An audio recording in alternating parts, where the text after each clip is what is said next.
Bueno, buenas tardes, ¿cómo están? Yo les pido, como siempre, que si alguien manda un mensajito, que no después, porque yo voy dejando entrar, pero a veces no estoy mirando la sala de espera del chat y se me pasa algún ingreso. Bueno, continuamos, buenas tardes, Luis. Continuamos Buenas tardes.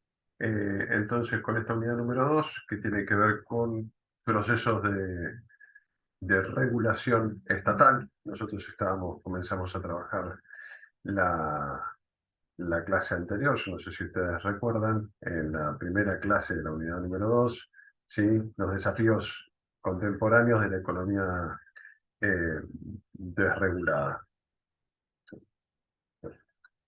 Eh, Esta clase tiene ya más que ver con propuestas que existen a partir de... Principalmente vamos a trabajar con las propuestas que existen a partir de la década del 50 sobre la regulación de los mercados y el Estado. ¿Sí? Eh, yo hoy ya descubrí los contenidos de la semana. Ustedes ya si entran a la plataforma van a encontrar los contenidos y la bibliografía. En la presentación de la clase semanal van a encontrar qué parte de los textos trabajar, porque les he dejado libros completos, no es para que los lean íntegros, sino para que lean algunas partes de ellos. Voy a comenzar la clase de hoy con una primera propuesta, ¿sí? Cambiando un poquitito el orden de la presentación que está escrita en la plataforma, ¿no? Es una plataforma que comienza por Douglas North, que es la teoría de las instituciones. Yo no sé si alguno de ustedes ya lo ha leído. En economía se utiliza eh, desde la década del 70 y desde la década del 80 se utiliza mucho en economía. Es una propuesta que se comenzó a trabajar para pensar los procesos de desregulación estatal, ¿sí?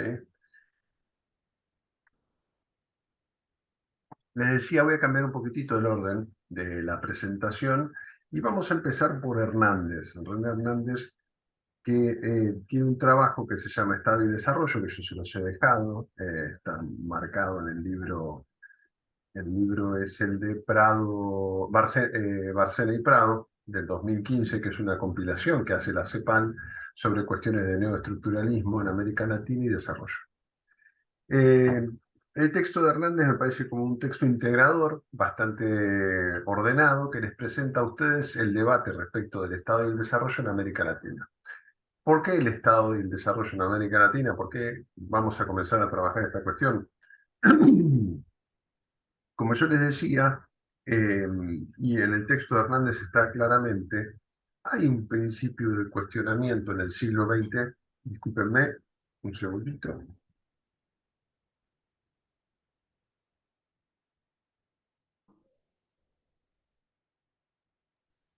Perdón.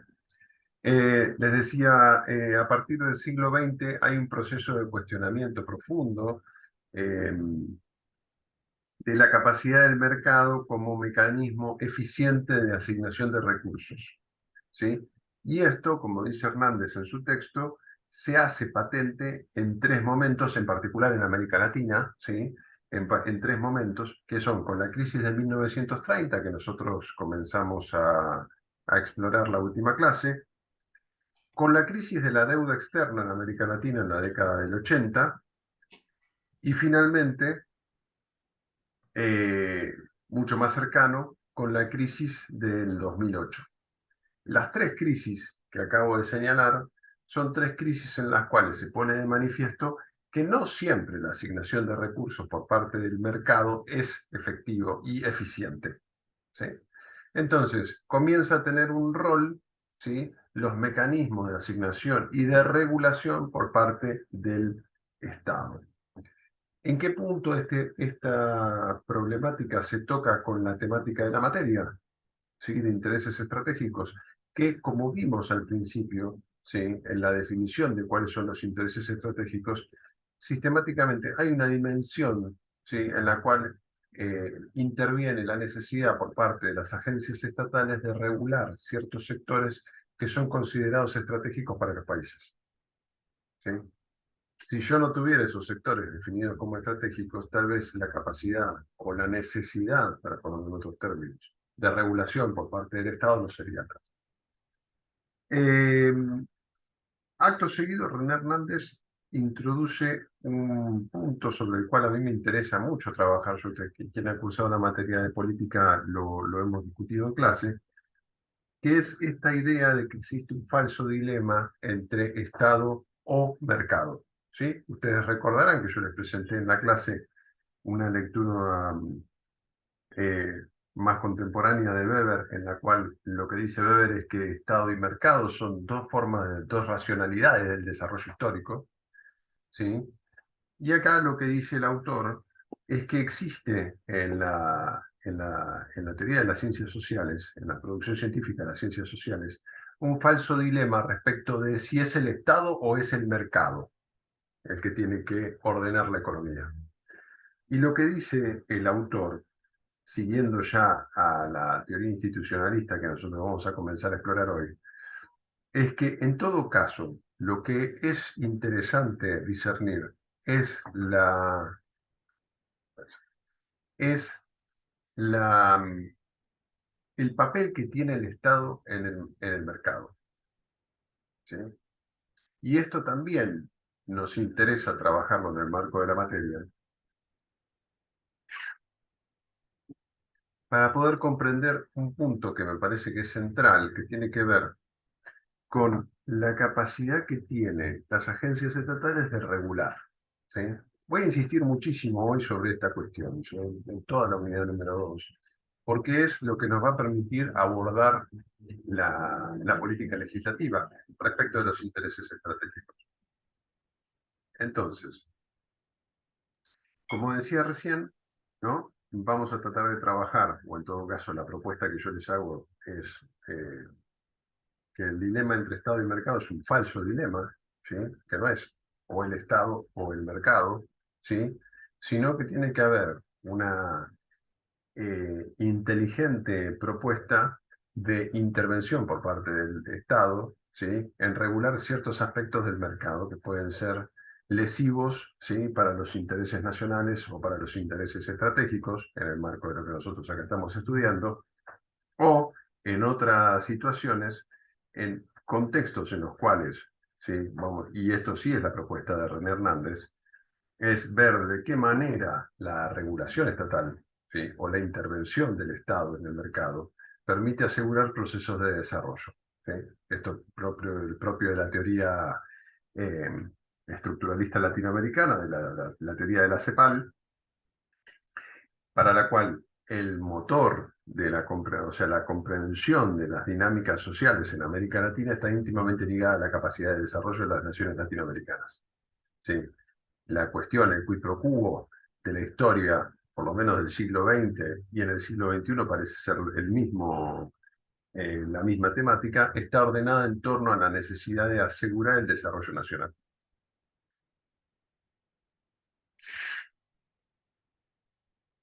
¿Desde qué lugar nosotros podemos comenzar a indagar sobre esta cuestión?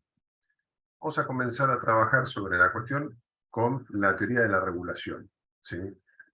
Y dos vertientes de la teoría de la regulación. La primera es la teoría institucionalista, que está con el autor que es Douglas North. Yo esto lo voy a poner en el chat, que es el primer texto que yo les doy hoy para comenzar a trabajar, que vamos a explorar. ¿Dónde está el chat acá? Chat, chat, chat. El primer autor es Douglas North.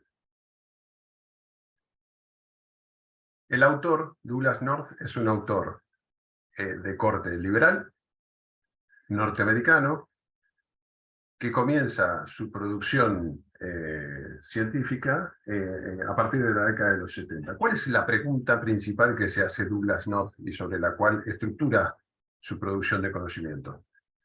Sobre el cambio histórico, ¿sí? Y a partir de estudiar el cambio histórico, lo que propone Douglas North es una matriz de comprensión del capitalismo desde el medioevo a la actualidad, en el cual las instituciones juegan un rol fundamental. ¿Y qué entiende por instituciones Douglas North? Por instituciones entiende todos los procesos de regulación, ¿sí? Y de estructuración de incentivos de intercambio, que proponen un costo, que tienen asociado un costo, dice el autor. Perdóname, Gonzalo, ¿podés Sí, repetir qué es la institución? sí, las instituciones son el conjunto, ¿sí?, de regulaciones, principalmente normas, que se dan los hombres para estructurar los incentivos de intercambio. La visión es netamente liberal, y lo que dice Douglass North es que a lo largo de los siglos ha habido un proceso de construcción de instituciones. ¿En qué ámbitos? Él identifica tres ámbitos. Hay instituciones políticas, instituciones sociales e instituciones económicas. Estas tres esferas, ¿sí?, se encuentran reguladas. Esto estructura los intercambios dentro de las esferas, y la estructuración de los intercambios dentro de las esferas conlleva a un costo. Él lo que dice es que hay un costo.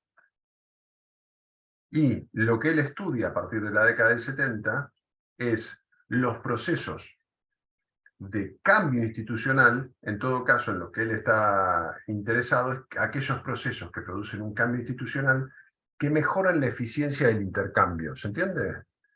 Él lo que dice es, el intercambio puede ser o no puede ser eficiente. Y en los cambios institucionales que se producen a lo largo de la historia tienen que ver con la necesidad que encuentran los hombres de optimizar las transacciones. ¿Por qué les doy esta teoría? Y ahora vamos a ver otra teoría de la regulación y la estructuración de los intercambios sociales, que es la teoría de la regulación francesa. ¿Por qué les doy esta teoría? Porque esta teoría, ¿sí?, se entiende a la luz de los cambios político-institucionales y económicos, principalmente, que se dan posteriores a la Segunda Guerra Mundial, en particular en la década del 70, con la crisis del petróleo, ¿sí?, y el abandono del patronato. En el marco de ese contexto internacional, ¿sí?, lo que se comienza a ver de manera general es la necesidad de producir cambios institucionales que permitan hacer más eficientes los intercambios. La teoría, ¿sí?, institucionalista, que es la teoría de Douglass North, digo Douglass North como el principal teórico, ¿sí?, pero hay muchos otros. Nosotros vamos a indagar sobre este. Quien esté interesado después me puede pedir. Exactamente, querían reducir costos y comienza, ¿sí?, esta teoría es concomitante con la teoría, con los inicios de las teorías neoliberales, en las cuales podemos identificar a Hayek, la escuela austríaca. ¿Qué se encuentra aquí encerrado y cuál es la tensión que hay para estos autores? La tensión es que el proceso de estructuración institucional que se da a partir profundamente a partir del siglo XIX, pero en el siglo XX, ¿sí?, en un momento vuelve ineficiente los intercambios. Vuelve ineficiente los intercambios políticos, vuelve ineficiente los intercambios económicos. Y estos autores propugnan por comprender el desarrollo o el devenir histórico como un devenir de los cambios institucionales. Lo que dicen ellos es que los cambios en las instituciones son los que explican los cambios históricos. De vuelta en las tres esferas que yo acabo de señalar. La esfera política, la esfera social, la esfera económica. Como tres esferas separadas, en las cuales en cada una de ellas se producen intercambios que pueden ser cuantificables y pueden ser estudiados en función de su eficiencia. Esto es un punto central para poder comprender, digamos, de qué manera esta teoría luego prohija, ¿sí?, modelos de reforma institucional en función de eficiencia de intercambios, por ejemplo, en la esfera política. Por ejemplo, en la cuestión del management estatal. Hasta aquí, vamos, no sé si tienen alguna duda o pregunta. Perfecto, sigo entonces. El cambio institucional, lo que dicen estos autores, es que produce cambios de tres tipos diferentes. Por supuesto, un cambio normativo, ¿sí? Los cambios institucionales están asociados a cambios de normas. Sin un cambio de normas no hay cambio institucional. Pero también cambian costumbres de los actores que están involucrados en las instituciones. Segundo punto, o sea, el primer punto es un cambio normativo, el segundo es un cambio consuetudinario, cambio en las costumbres. Y el tercer punto, que es muy importante, es el cambio en las expectativas, ¿sí? Es decir, la capacidad que tiene la institución de preformatear la acción futura.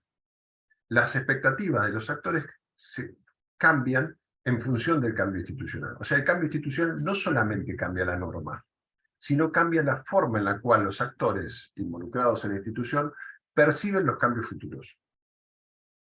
Esto es importante porque también al mismo tiempo, ¿sí?, ordena y prescribe cursos de acción. No solamente establece la forma en la cual se realiza el intercambio en el presente, sino que permite la planificación en el marco del capitalismo. Entonces la institución permite proyección. Y el cambio institucional, ¿sí?, permite cálculos económicos a futuro. Pero al mismo tiempo, esos cálculos económicos a futuro, en función de la necesidad de eficiencia, ¿sí?, son los que prescriben el cambio institucional presente. ¿Esto se comprende? Porque aquí nosotros tenemos un punto central para entender los procesos de regulación, y es lo que vamos a ver en la actualidad con la regulación de infraestructuras críticas. Pero no me quiero adelantar porque eso ya es unidad número 3. ¿Sí?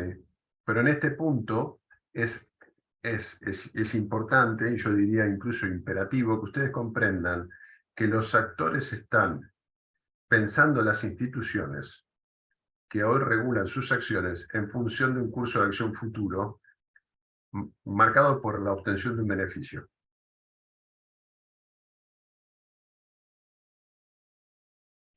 Hasta aquí, digamos, algunos elementos que estructuran la teoría institucionalista.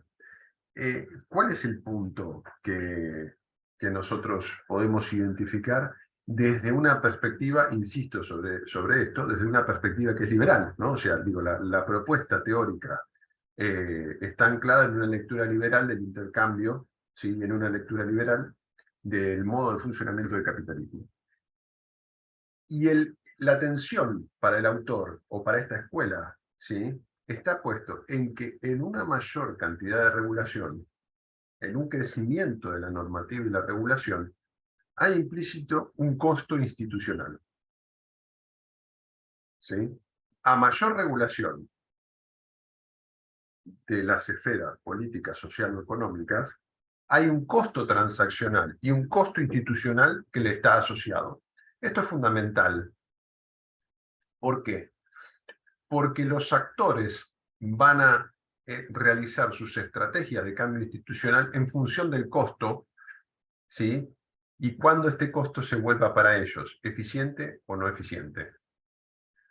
De vuelta, no me quiero adelantar mucho, pero para que ustedes comprendan el debate, por ejemplo, que se da, les voy a dar un caso concreto que estaba en el estudio, ¿alguien abrió el micrófono? No. En la evaluación de la aplicación de la estrategia de defensa de infraestructuras críticas de la Federación Suiza, la primera, que fue del 2012 al 2018, uno de los puntos centrales sobre los cuales se ancló la evaluación hecha por la Oficina Federal de Seguridad de Infraestructuras Críticas fue que el proceso de regulación, por ejemplo, en el caso específico creo que eran de las centrales termoeléctricas, o no me acuerdo si eran nucleares, no me acuerdo si Suiza tenía las nucleares, no tengo la bibliografía a mano, pero había una reticencia por parte de los operadores de las centrales de aplicar cierta normativa respecto de la regulación del sector. Y la reticencia que tenían los operadores a aplicar la normativa estaba asociada a los costos, ¿sí?, que conllevaba la regulación y que tenían que cargar ellos como efectores privados. Decía, el Estado me carga, ¿sí?, el Estado suizo en este caso, cargaba al operador privado de la infraestructura crítica a través de la regulación de costos a los cuales ellos no querían hacer frente. Nuevamente, esto que yo les estoy mencionando para un caso específico, el caso específico, miren, vamos a hilar bien finito, el caso específico era quién contemplaba el salario, ¿sí?, del operador, del técnico especializado que tenía que operar, creo que era una central termoeléctrica, ¿sí?, el operador especializado de la central termoeléctrica que tenía que estar a disposición en el caso que el operador principal, ¿sí?, esté enfermo. Porque decía, por protocolo de seguridad, no se puede salir a buscar en el diario un técnico especializado para operar la central termoeléctrica, en la cual ya puede aparecer alguna persona que suponga un riesgo de seguridad, porque no se conocen sus antecedentes, porque no se sabe de dónde viene. Entonces, los operadores de las centrales termoeléctricas lo que decían era, está bien, pero esta regulación que está estableciendo el Estado en función de una planificación de seguridad a la cual no se hizo parte a las empresas operadoras de las centrales termoeléctricas, dice, esto me conlleva un costo para mí, operador privado, que lo tengo que solventar. ¿Y quién me paga a mí ese costo?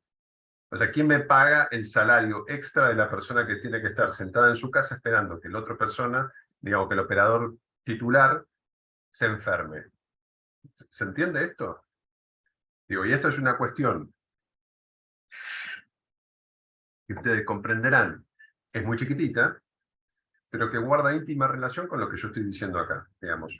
O sea, estamos tratando de ver el caso concreto de esto que dice la teoría institucionalista, que hay una tensión constante entre los procesos de regulación que se dan por la creación de instituciones y en los costos asociados a la transacción, ya sea transacción política, transacción económica o transacción social.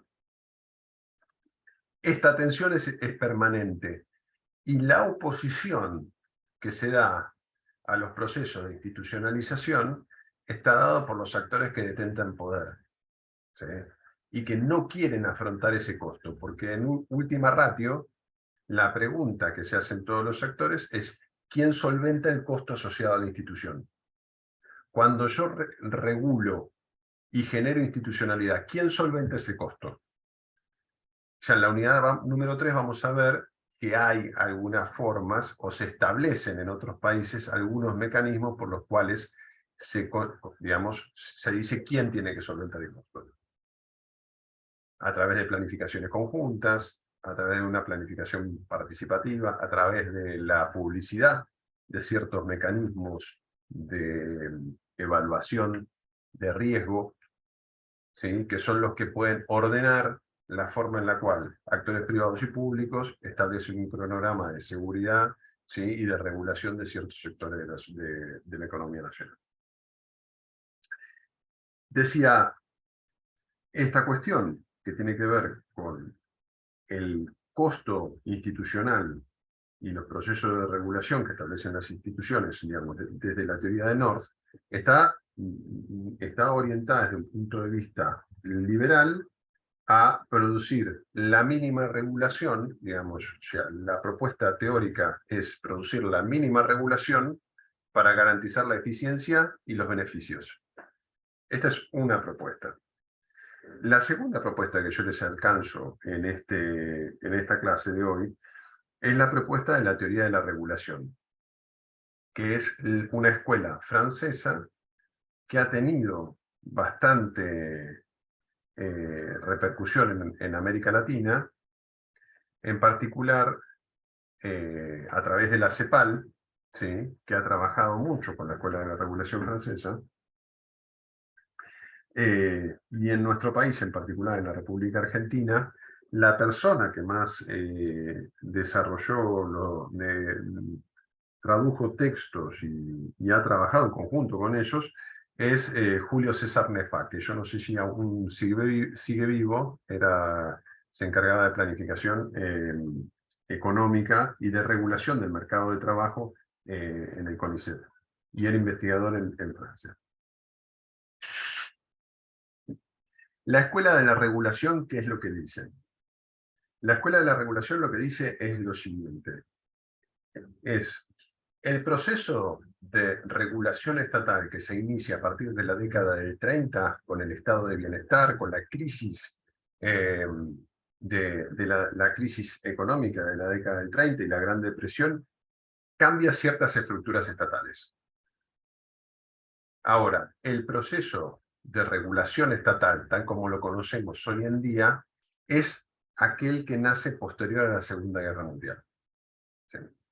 Esto, a mi entender, es lógico. Cuando uno lee historia político-económica de la Europa continental y en particular de Francia, hay un proceso de regulación estatal y para quienes son estudiosos acá de la planificación, toda la planificación de Petit a partir de la década del 50 en Francia para hacer frente al Plan Marshall, digamos, guarda relación con la teoría de la regulación. ¿Qué es lo que establece la teoría de la regulación? La teoría de la regulación establece que hay ciertos mecanismos con los cuales se dota el capitalismo, en particular, para resguardar principalmente uno de los mercados, que es el mercado de la fuerza de trabajo. ¿Sí? Desde el siglo XVIII está puesto en tela de juicio que tal cosa como el mercado de trabajo exista. ¿Sí? Otros mercados sí se dice que pueden existir. El mercado de la fuerza de trabajo es un mercado que está fuertemente cuestionado porque sistemáticamente el mercado de la fuerza de trabajo es un mercado que existe por regulación estatal. ¿Sí? No por desregulación estatal, sino que tiene que haber regulación estatal para que exista el mercado de trabajo. El mercado de trabajo es un mercado que se crea, porque per se la fuerza de trabajo, ¿sí? Lo que dicen estas escuelas es que no existe. La escuela de la regulación, como lo van a ver en el texto... Perdón, Gonzalo. Sí. Una pregunta, con regulación del mercado de trabajo, ¿se refiere a derechos de los laburantes que haya un piso para contratar, o a qué se refiere con regulación del mercado de trabajo? Lo que... a ver, hago un poquitito de historia acá. La regulación, lo que se entiende por regulación del mercado de trabajo es que existen en principio tres mercados que son los constitutivos del capitalismo. El primero es el mercado, los tres principios iniciales del siglo XVIII. El primero es el mercado de bienes, el segundo es el mercado de la tierra, y el tercer mercado, que es el último que aparece, es el mercado de la fuerza de trabajo. O sea, es ¿sí? La capacidad de vender y comprar fuerza de trabajo. ¿Sí? Entonces, en primer lugar, tenemos vender y comprar bienes, transacción digamos, de bienes transables. El segundo, vender y comprar tierra. Y el tercero, vender y comprar fuerza de trabajo. El hecho que existe un mercado para venta y compra de fuerza de trabajo es algo que no se da per se, ¿sí? Como si se da a partir del intercambio capitalista la venta y compra de bienes y la venta y compra de tierra. Para que exista venta y compra de fuerza de trabajo, tiene que haber intervención activa del Estado. Siempre. No puede haber venta y compra de fuerza de trabajo sin intervención del Estado. El ejemplo claro es cuando en el siglo XVIII se crea el mercado de la fuerza de trabajo, hay una intervención activa por parte de los estados en Europa, digamos, en la cuna del capitalismo. ¿De qué manera? Sacando a la población rural, ¿sí? Cambiando el estatus jurídico de los siervos de la gleba para que se vuelvan fuerza de trabajo, quitando la capacidad que tenían, digamos, el arraigo territorial que tenían para que se vuelvan fuerza de trabajo susceptible de ser contratada en la industria textil inglesa. Lo que dicen estos autores, y hay muchos estudios históricos, es que eso nunca se hubiera producido si no hubiera una intervención activa del Estado. ¿Se entiende? No es que la intervención es posterior, sino que para que exista mercado de la fuerza de trabajo, para que exista fuerza de trabajo como mercancía intercambiable, tiene que haber intervención pública. O sea, que del traspaso de de lo rural para meter fuerza, para meter mano de obra en lo que es la industria primitiva de siglo XVIII, hubo una decisión política. A eso se está A arraigando. eso, claro, eso es una forma de cambiar el eje de la lectura que permite comprender esto. Esto permite comprender que la intervención estatal es co-constitutiva de la noción de la fuerza de trabajo. ¿Sí? No puede existir fuerza de trabajo si uno no entiende que tiene que haber un tipo de regulación estatal. En el sentido que sea, digo, o sea, independientemente de la orientación político-económica que tenga el Estado, ¿sí? La intervención es la que crea, en mayor o menor medida, la fuerza de trabajo. ¿Se entiende esto, Claudio? Está bien, va a algo muy primitivo. Pensé que se refería al piso de derechos en la relación desigual de el que otorga trabajo y el que vende su fuerza laboral. Pensé que se refería a Es eso. que eso que vos señalás justamente, lo que dicen estos autores es que, como desde el inicio la fuerza de trabajo es una creación de la intervención estatal, es la intervención estatal la que en todo momento tiene que regularla. Sí, ok. Digamos, si la intervención estatal está presente en la creación de la fuerza de trabajo desde el momento que la fuerza de trabajo existe. Por lo tanto, la regulación, ¿sí? No, no puede Del, depender del mercado. No, exacto. Y lo que dice la Escuela de la Regulación es que la idea de crecimiento, equidad y desarrollo guarda íntima relación con la idea de regular en el mercado del empleo. La intervención central está orientada a regular el mercado del empleo.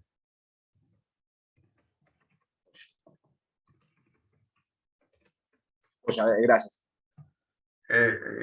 No sé si el resto tiene alguna consulta sobre este punto, porque digamos, es una forma, por supuesto, no liberal, ¿no? Como yo decía antes, para la escuela de North o para la escuela liberal, digamos, está la institución y el costo transaccional. En este caso, la idea es que la noción de crecimiento o de desarrollo en América Latina y la capacidad de garantizar equidad o justicia, ¿sí? Está presente si y solo si nosotros regulamos el mercado del empleo. En todo caso, el debate estará dado por el tipo de regulación y el grado de regulación del mercado del empleo. Y aquí volvemos sí, al texto de René Hernández, que yo les mencioné al inicio, que también está en la compilación de Bárcena y Prado, que lo que dice nuevamente es lo que nosotros tenemos que hacer, ¿sí? en América Latina, es comenzar a establecer, ¿sí? cuáles son los límites de la intervención estatal o los límites, ¿sí? de la acción mercantil per se, para poder garantizar el desarrollo económico en la región, con equidad. Porque de vuelta, ¿no? Digo, o sea, la cuestión de fondo siempre para cualquier proyecto político, independientemente del sentido, es garantizar la idea de una justicia que es la que permite la unicidad del proyecto. Los procesos de regulación, ustedes lo van a ver en el texto de Boyer, les da, ¿sí? la escuela de la regulación empieza a intervenir sobre la forma en la cual se generan instituciones, ¿sí? que lo que hacen es generar diferentes tipos de economías en función de la regulación del mercado de trabajo. Eso es lo que ustedes van a encontrar en particular en la página número 305. La escuela de la regulación lo que les presenta a ustedes son diferentes tipos de economías capitalistas. La escuela de la regulación comienza a orientar, ¿sí? el análisis, a poder establecer cuáles son los tipos de economías capitalistas en función de los modelos de regulación del mercado de empleo. Ahora bien, yo después esto, obviamente, lo leen, queda abierto. Esta semana hicimos que no vamos a trabajar sobre un foro, sino que queda abierto una actividad. Recuerden que está el glosario, siempre está el glosario para que quede abierto durante toda la materia para trabajar los conceptos.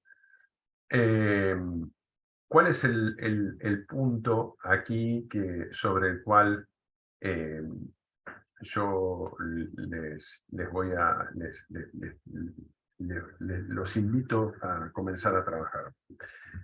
La idea es que nosotros podamos comenzar a identificar, ¿sí?, del conjunto amplio de sectores que podemos tener en la economía nacional de los diferentes países, aquellos que son estratégicos. Nosotros comenzamos a trabajar en la unidad número 1 sobre la noción del interés estratégico, ¿sí?, el interés nacional, la cuestión del interés estratégico. Y ahora yo lo que les invito a hacer a partir de esta unidad es comenzar a trabajar este proceso de regulación y los intereses estratégicos. Van a tener una pequeña actividad, y para la actividad yo lo que los invito es a que piensen una dificultad que está presente de manera muy activa en los debates de las infraestructuras críticas y en los debates de la regulación, que se está dando de manera cada vez más firme a partir del 2005.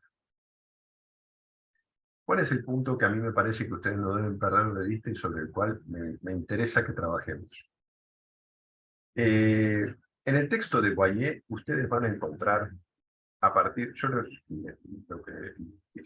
de la década de... Yo no sé si no me quería decir, che, me descompuse y nadie me atendió. No sé si sí, me van a quedar. ahí dio silencio a Darío. Eh, en el texto de Boyer, ustedes van a encontrar que a partir de la década del 80 se da el proceso, ¿sí?, lo que es el proceso de desregulación, y las diferentes alternativas que establece el neoliberalismo en todas sus acepciones, tanto en América Latina como en los países de Europa.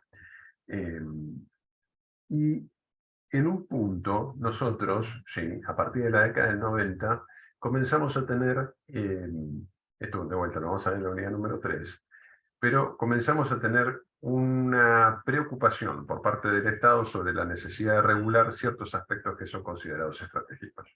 ¿Por qué? Porque la capacidad que tiene el Estado de intervenir activamente para garantizar ciertos sectores económicos, ¿sí?, o políticos y de infraestructuras se vuelve más que necesario, tanto en la esfera económica como en la esfera de la seguridad estatal o la defensa nacional. Ahora bien, yo lo que les dije, y eso es lo que vamos a tener en los textos, es que lo que triunfa a partir, y esto no es una novedad de perogrullo, a partir de la década del 80 lo que triunfa es una visión liberal a escala mundial y que se aplica fuertemente en todos los países de la región latinoamericana. ¿Sí? Hasta acá estamos todos de acuerdo.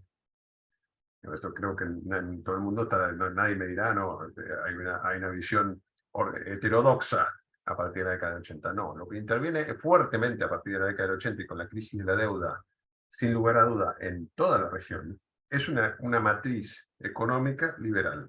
Ahora, como vimos nosotros con North, la matriz económica interpreta que las instituciones, ¿sí?, generan costos transaccionales.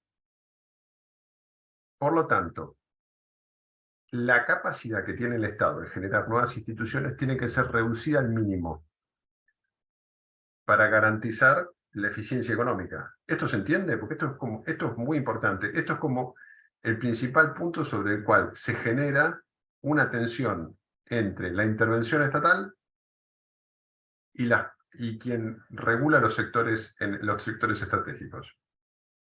Porque los actores privados que tienen intervención directa sobre los sectores estratégicos no quieren regulación, porque la interpretación es que toda regulación del sector estratégico conlleva un costo que no tiene que ser asumido por el actor privado, puesto que es un pedido del Estado. ¿Esto se comprende? Esta tensión, sí. Perdón, yo no puedo hacer el hilo entre, se entiende que North propone que el Estado sea chiquito y no regule, o regule menos. Lo que no entiendo es, en las tres esferas donde hay intercambios y suceden costos, ahí es donde no puedo hilarlo. no puedo ver la correlación. Está bien. Mira, ahí, a ver, para ver de qué manera se puede comprender esto. Lo que nosotros separamos analíticamente como tres esferas, que son la política, la social y la económica, en el hecho concreto, ¿sí?, no están tan separadas, sino que están entrelazadas. Las regulaciones que yo establezco en la esfera política, pues, digamos, la necesidad o la identificación de cuáles son los intereses estratégicos, ¿sí?, y la capacidad que nosotros tenemos de garantizar la soberanía nacional a través del resguardo del territorio nacional, ¿sí?, generará instituciones de orden político. Estamos de acuerdo sobre eso. Ahora, esas instituciones que son de orden político establecen costos transaccionales que no siempre son solo políticos, sino que establece costos que son económicos. Y es allí donde comienzan... Tenés el micrófono muteado, Claudia. Ah, que se entiende. Que se entiende, exacto, no quería interrumpir. Ah, esa regulación que yo establezco en una esfera, por medio de la creación de instituciones, ¿sí?, puede tener consecuencias en otras esferas. Ahora, la forma en la cual se entrelazan los actores va a ser que el actor de la esfera económica, a justo título, dirá: ese costo transaccional que se crea por la institución no lo tengo que asumir yo. O en todo caso, él interpreta que no lo tiene que asumir. Ahora, es una disputa. Defiende su interés económico, no se quiere hacer cargo de ese costo. Claro, lo que dice la teoría transaccional, o sea, la teoría institucionalista, es que lo que tiene que haber, lo que tienen que generar las instituciones son incentivos para el intercambio, no costos.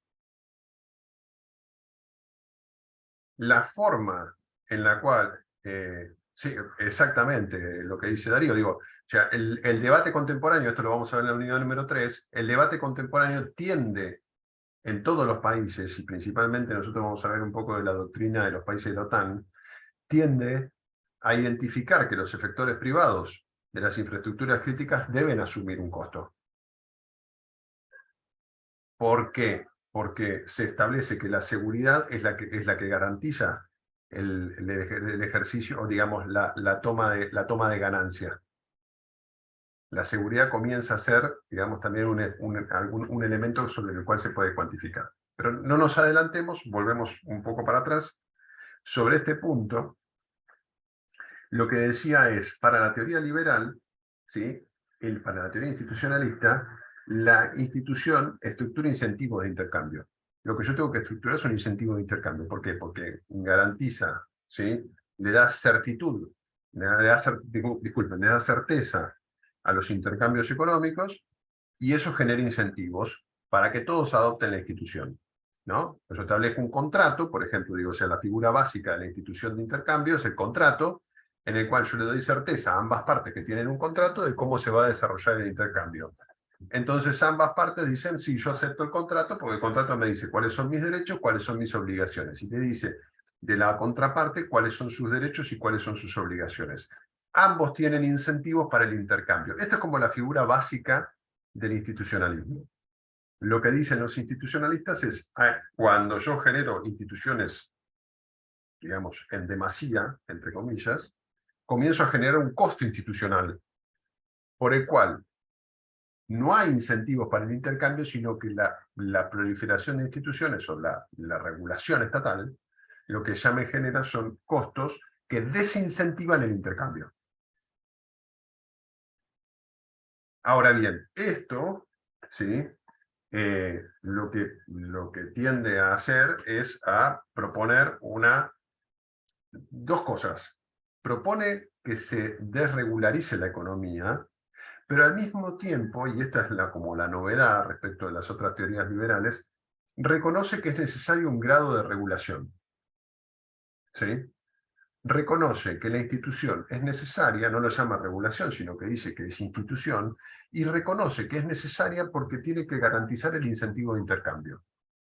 Esto es justamente lo que señala Hernández en el texto de la CEPAL, que es un poco abandonar un dilema entre Estado y mercado y tender a comprender, ¿sí?, que lo que hay que entender es cuál es el papel del Estado en el mercado. ¿Sí? De vuelta insisto sobre este punto porque, digamos, es darle como una pequeña vuelta de tuerca que nos permita discutir desde otro lugar, ¿sí?, modelos de desarrollo que no siempre tienen que estar pensados en marcos, no sé, qué sé yo, pongamos extremos, neoliberalismo o socialismo, que nada tienen que ver con los modelos de desarrollo o con, en todo caso, el rumbo que está tomando el mundo post-crisis del 2008. En todo caso, es mi propuesta.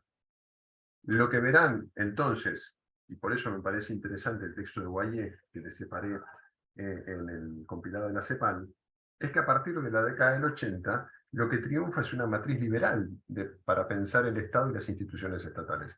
Esa matriz liberal para pensar el Estado y las instituciones estatales comienza a entrar en crisis en la década del 90. ¿Cuándo comienza a entrar en crisis en la década del 90? Principalmente en los Estados Unidos,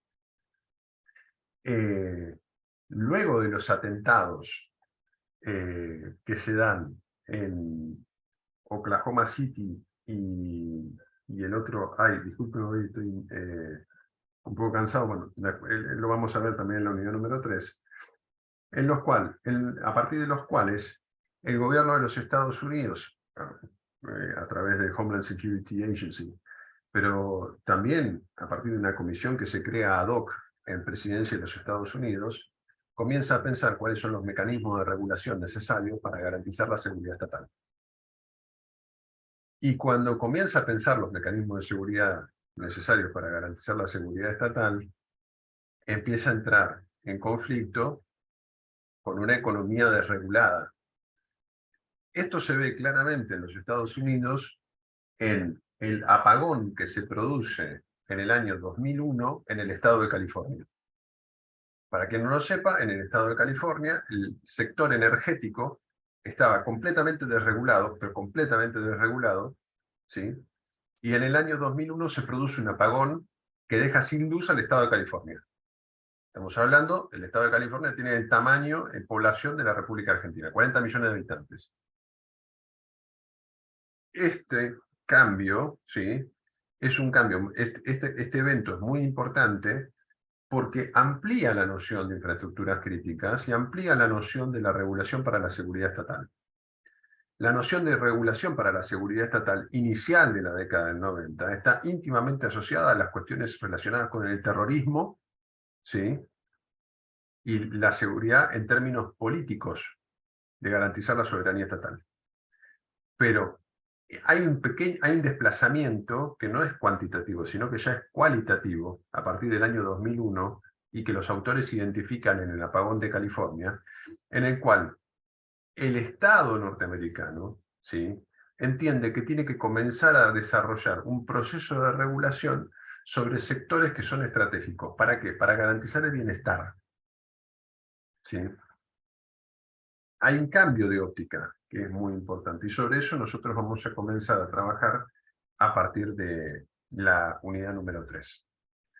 Bueno, resumiendo, para no ya dejar abierto el micrófono y terminar más o menos en la hora y cuarto.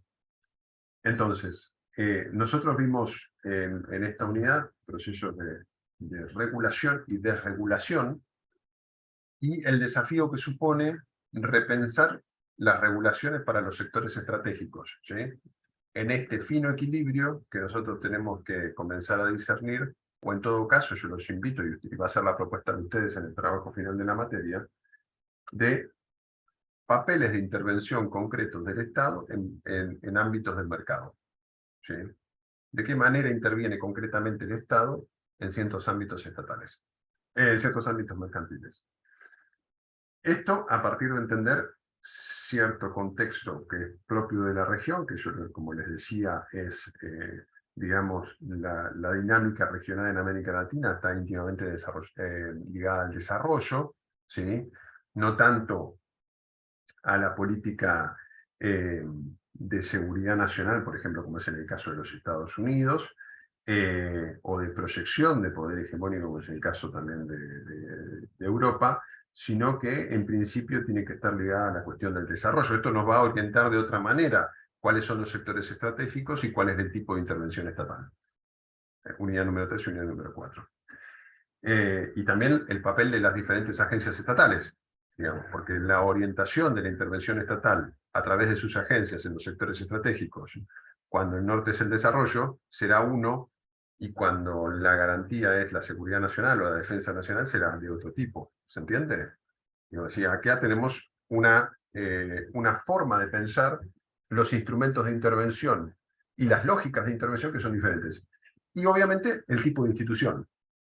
Porque una cosa va a ser la institución de regulación de infraestructuras críticas en los Estados Unidos, entonces hablando del país del hegemón a nivel internacional, con proyección de poder en los 5 continentes, y otra cosa va a ser la regulación de infraestructuras críticas en un país como puede ser la República Argentina o algún otro de la región. Entonces, desde este lugar, pensar, como yo les he dicho, o en todo caso es la propuesta, no en términos de un dilema entre Estado y mercado, sino en términos de cuál es el papel del Estado en el mercado, ¿sí? Como un debate contemporáneo, como un desafío contemporáneo, de qué manera el Estado interviene en el mercado, y para regular qué aspectos, ¿sí? Y luego comenzar a pensar que todo proceso de regulación está asociado a la emergencia de una crisis. 1930, como les decía, 1980, 2008. Diferentes tipos de crisis.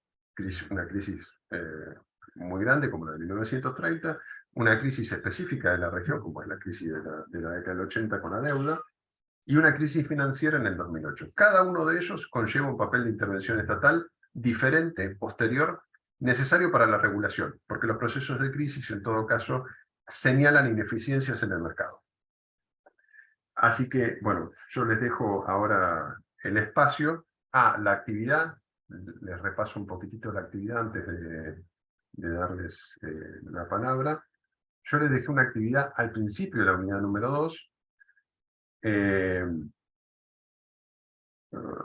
Lo que yo los invito a hacer es identificar un sector estratégico y a partir de la identificación de un sector estratégico, ¿sí? Comenzar a definir algunas políticas de protección por parte del Estado.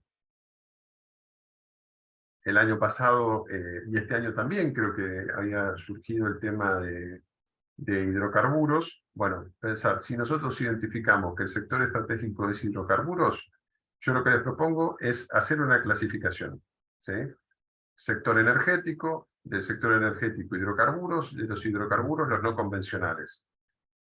Bueno, y a partir de allí identificar, ¿sí? Ya en términos concretos un sector. Podría ser otro, yo podría identificar sector energético, ¿sí?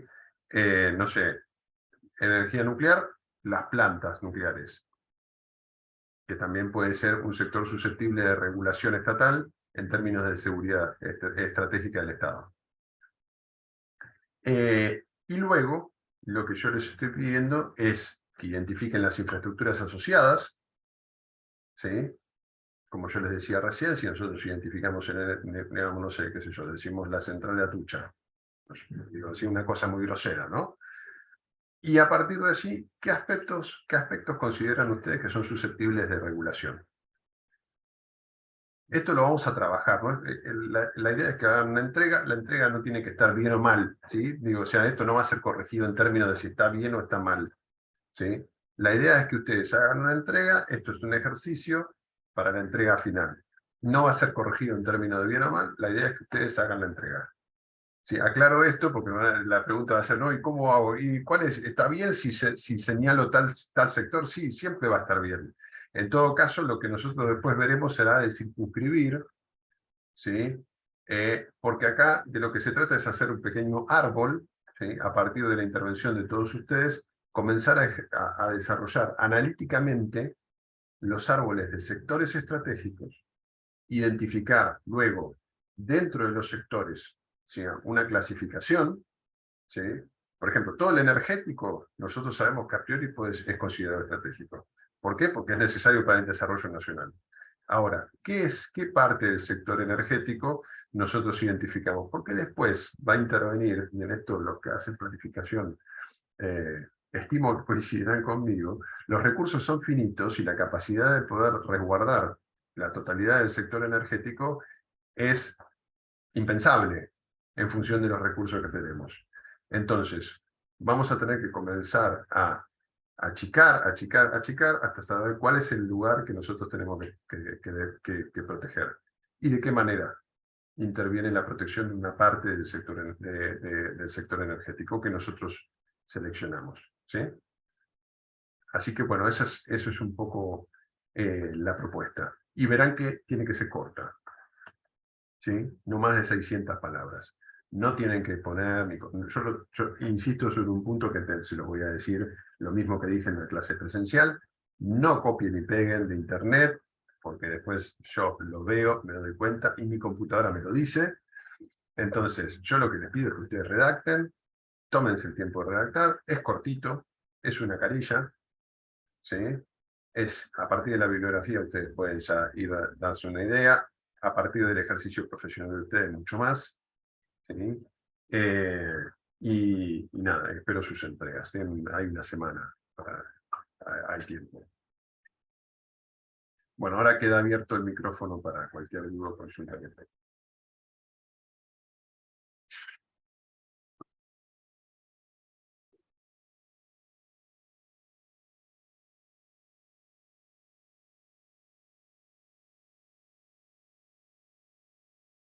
Si no hay dudas o consultas.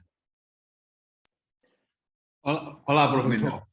Sí, Daniel, ¿cómo estás? Bueno, essa questão de regulação do Estado, ela se limita solamente à macroeconomia ou questão de trabalho ou mercado? Porque há coisas, por exemplo, câmbio flotante. É uma das coisas que o Estado pode arreglar, pode manejar. E as leis de laburo, do trabalho, como de acordo com a Organização Internacional do Trabalho, algumas coisas como em China. Em China, muitos de los derechos laborales são mais flexíveis que em Ocidente, por exemplo. Então, minha pergunta é a que níveis está restrito esse controle ou esse manejo do Estado? Essa intervenção do Estado, por favor. Sí, mira, la pregunta es muy buena porque ahí justo, vos sabés que cada vez que, el año pasado también surgió lo mismo, cuando nosotros comenzamos a ver la cuestión de Estado y mercado, sistemáticamente lo que emerge en el debate es China, ¿sí? Porque China impone un desafío en términos de comprensión, ¿no? Porque esto justo que señalaba Daniel es sobre ciertos aspectos de la regulación. En China, por ejemplo, la regulación laboral es mucho más flexible que en muchísimos países occidentales. Y aquí lo que nosotros tenemos que tener en cuenta, y por eso es interesante la teoría de la regulación, te invito, Daniel, a que veas el texto de Boyer. Lo que dice Boyer es que cada país comienza a gestarse un tipo de capitalismo diferente. Más social o menos social, con mayor o con menor intervención del Estado en la regulación del mercado del empleo. Y que eso tiene que ver con la forma que se dan las relaciones políticas y económicas en cada uno de los países. No hay una receta general, ¿sí? Lo que sí hay tendencias que se establecen a nivel regional, por ejemplo, a partir de la década del 80 en América Latina, de procesos de desregulación. Que están encarnados por el liberalismo, ¿sí? A partir de la década del 70, fuertemente, en toda la región, con la Escuela de Chicago, se da un proceso de desregulación neoliberal en América Latina. Ahora, la capacidad que existe de regulación, y acá voy a la otra dimensión de tu pregunta, si siempre la regulación es macro o hay regulaciones más pequeñas, Acá lo que nosotros tenemos que ver es que la construcción de andamiajes institucionales, el conjunto de instituciones que se van creando, regulan de lo más general a lo más particular. Siempre. Y entonces lo que nosotros podemos entender es que los procesos de construcción de instituciones van desde lo más general, que puede ser, como vos decías, regular el tipo de cambio, ¿sí? Si yo entendí bien, el cambio flotante, por ejemplo, en la economía, a regular otras cuestiones que tienen que ver con el ejercicio de una profesión a nivel, digamos, que ya sería el nivel micro de regulación estatal. Ahora, eso, lo que dice la teoría de la regulación, es que se da en cada país en función de las relaciones políticos-sociales. No hay una forma de entenderlo. Y en todo caso, a partir de las formas nacionales, puede ser que podamos encontrar, por ejemplo, lo que se denominó en la década del 80, el capitalismo renano, ¿sí? Como ese modelo de capitalismo regulado alemán, con fuerte crecimiento económico, alta regulación del mercado de trabajo, fuertes sindicatos, ¿sí? Y un estado de bienestar muy presente. Un modelo de crecimiento completamente diferente al modelo de crecimiento del capitalismo británico, con un mercado de trabajo fuertemente desregulado, ¿sí? Crecimiento económico y sostenido por una plusvalía financiera. Son diferentes modelos que se dan en función de cómo se articulan las relaciones políticas.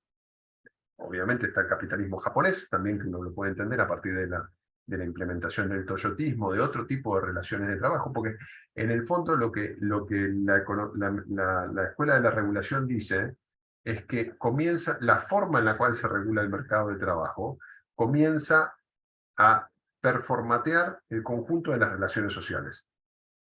¿Sí? Puede ser fordista, como es la economía norteamericana en la mayor parte del siglo XX, puede ser toyotista, como es la economía japonesa, fuertemente a partir de la década del 70, ¿sí? Y ahora esas relaciones, esa forma de articulación de las relaciones político-económicas y del mercado laboral, discúlpenme, es lo que hace un tipo de capitalismo particular. Y en todo caso, las mutaciones de esa regulación, en esto que decía Daniel, por ejemplo, la forma en la cual en China se regulan las relaciones laborales, ¿sí? Dará otro tipo de relación, de otro tipo de modelo capitalista. No sé si, Daniel, si esto te sirvió como... Sí, profesor. Muchas gracias. De nada.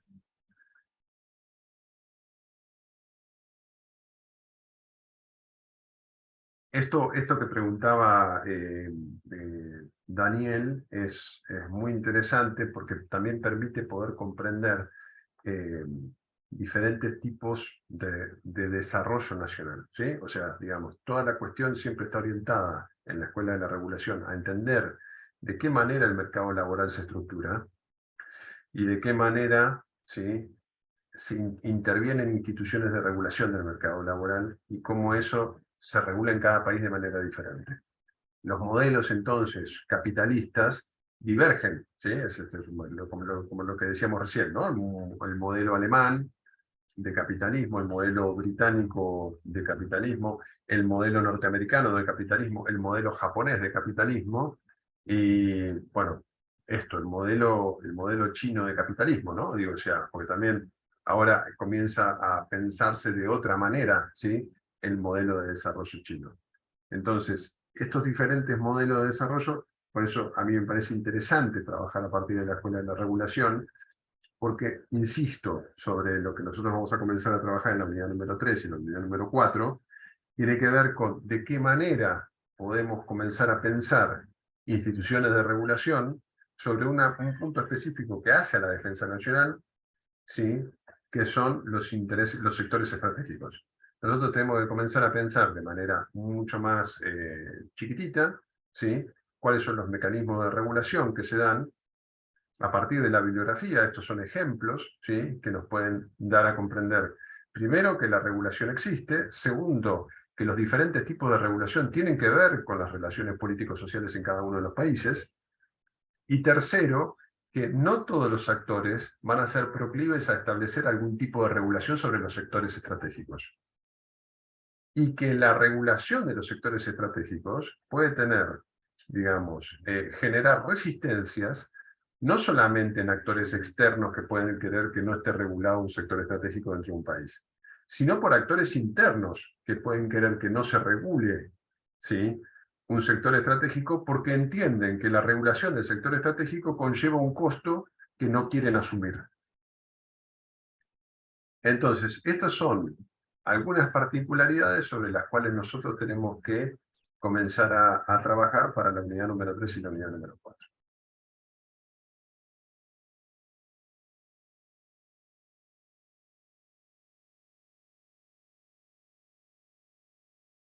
Bueno, si no hay dudas o consultas, yo damos por finalizada la clase.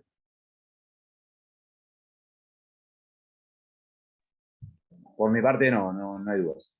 Buenísimo. Bueno, entonces yo ahora detengo la grabación.